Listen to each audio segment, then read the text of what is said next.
Good morning mga idol.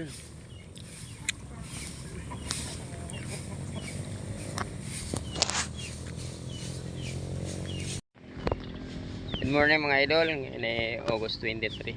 Magandang umaga po sa inyong lahat. At ito ang ating latest update ngayon, Friday morning. Yan. Makapal ang usok ng bulkan ngayon.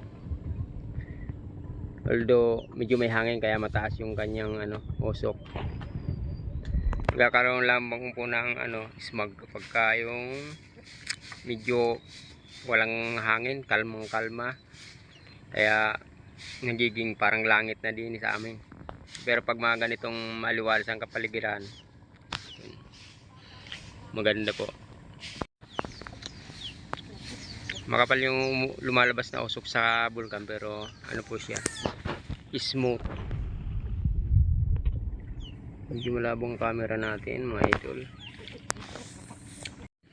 Yan,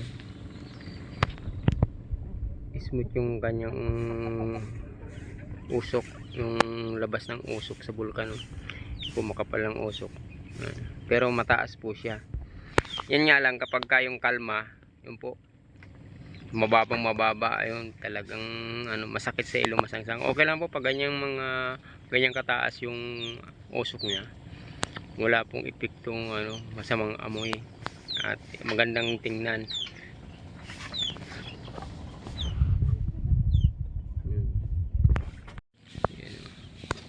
Bale, maliwalas pong kapaligiran natin ngayon. Yan, pakita ko po sa inyo. Yun, maliwalas ang kapaligiran. Yan, magandang umaga mga idol. Yan ang latest update natin ngayon, Friday morning. Yan mga idol, dahil na hindi natin vlog, pero kahapon medyo naman siya ng smog. Medyo manipis nga lang, gawa pong hindi na siya kumapal, gawa ng umulan po diyan sa may bandang, doon sa may bandang Lipa. Malakas yung hangin kaya umangat uli siya. Tapos nung 21 ganun din po, pero manipis lang din. Yan po ang update ko sa inyo mga idol. At ito, yan ngayong umaga.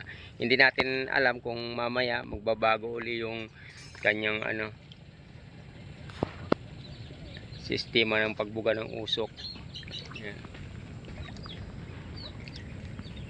Yan. Basta update ko po kayo mga idol sa sa ating Bulkan Taal. Maraming salamat. Hanggang sa muli, Lelo Reno mga idol.